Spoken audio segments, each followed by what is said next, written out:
Hi, my name is Rich Collins. My neighbor Ann and I were talking about a position she was considering. Ann is a young lawyer working for one of the top-rated international trade firms in the world.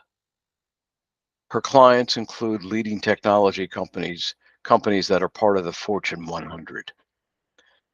She had been anonymously recommended for position at one of the FAANG, F-A-A-N-G companies located in Silicon Valley. That's Meta, Amazon, Apple, Netflix, Alphabet, Google. I asked her, "You don't like your current situation?" "My firm treats people well and my career is doing well. I love the area of the law I'm working in. It's always changing, it's always challenging. Why are you looking to leave?" Well, this is kind of embarrassing. My clients are huge companies with complex, cutting edge technology.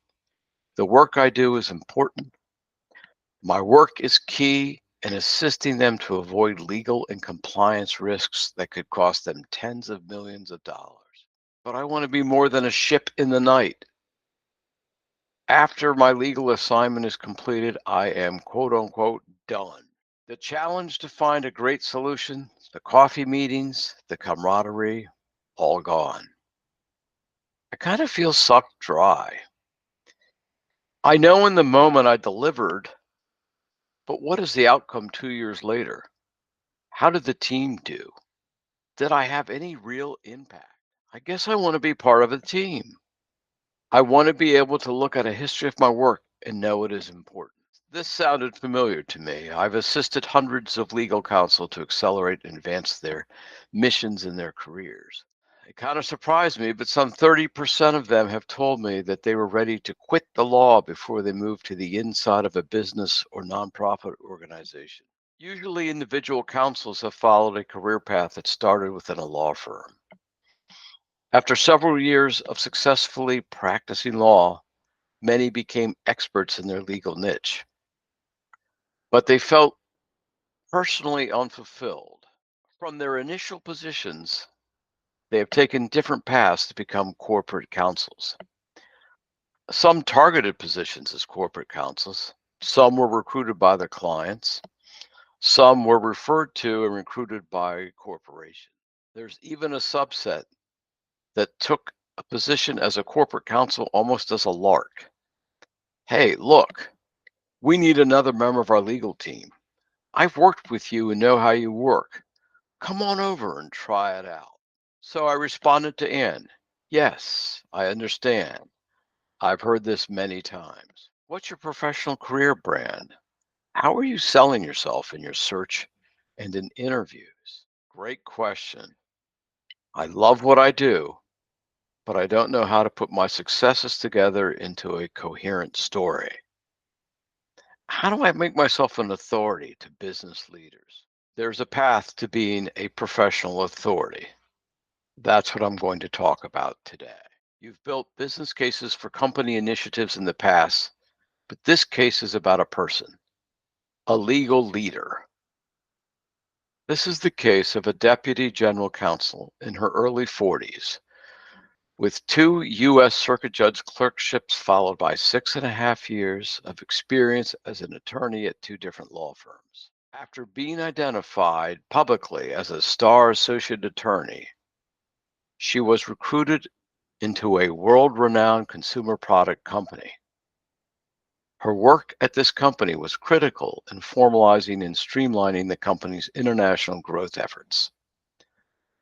Then she moved from her global consumer brand company into one of the largest healthcare providers in the US. She was excited to move into an industry that was directly impacting people's lives. She loved and loves her work. She's a great, upbeat communicator. She wants to keep her career moving forward. By the time I connected with this case study, she was looking toward the future. What's my next position? What does my long-term plan look like? Eventually, I want to be on Fortune 500 boards. How do I develop a strategy targeting those positions? These are the questions that come up over and over. I am going to give you answers to these questions with specific, actionable tips. Most of my clients ask, "What is a mission? I keep hearing follow your mission, and I'm not sure what that means for someone like myself. So here's a scenario. Which person would you want to hire based on their answer to why did you pursue a position as a general counsel? Candidate A, why did you become a deputy general counsel? Well, when I was a young lawyer back in the early 2000s, my father hired me into his company as a junior attorney in the legal department. I discovered I liked it, enjoyed helping the business folks understand legal concepts. Gradually, I was promoted. As the regulatory landscape changed, I needed to grow the team under me and currently manage 20 legal staff across 3 teams. Candidate B, why did you become a deputy general counsel? Since I was a child, I was always interested in researching and writing. I also enjoyed arguing, just ask my parents. When I entered college, I majored in English.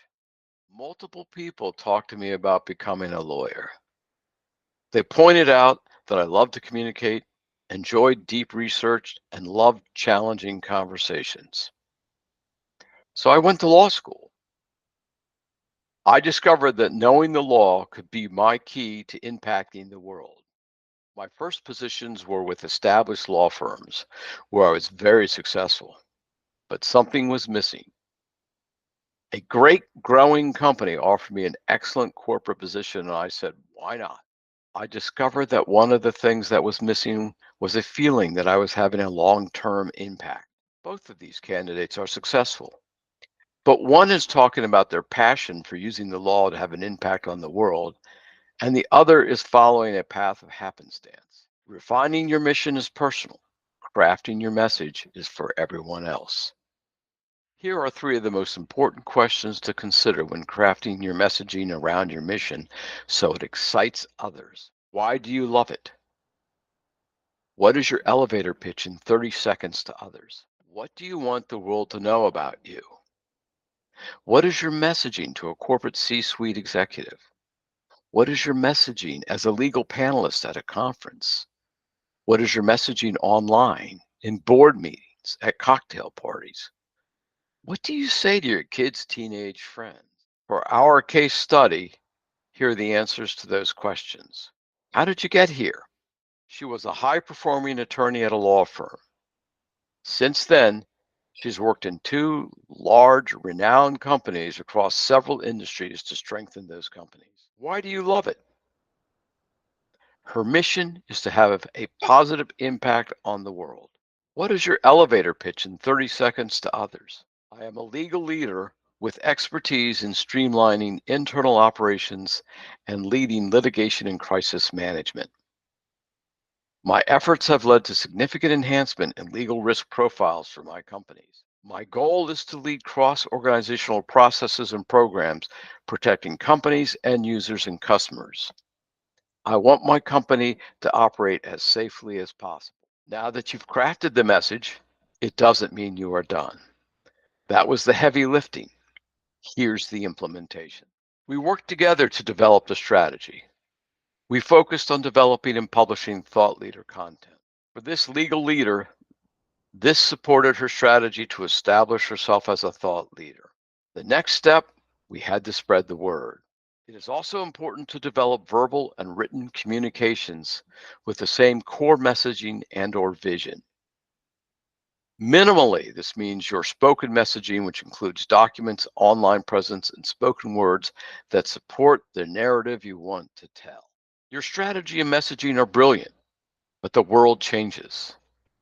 In the legal world, the threats are always changing and evolving. Changes in government regulations, patterns of consumer use, and new technology constantly challenge organizations to keep up. We refined her mission further. Operationalize formal legal policies and programs that protect companies, end users, and consumers and improve internal business operations. That is, a good legal program is great, but better is embedding and automating legal processes that cut costs and accelerate action across all business areas. Sometimes legal programs can pay for themselves. For her messaging, this included business executive and stakeholder engagement, legal, compliance, and business risk analyses, legal, regulatory, transactional, and business operations streamlining, effective team building, development of messaging fostering compliance and risk-aware workforces. We are currently mapping out a strategy for her to communicate her message and establish herself as a legal thought leader.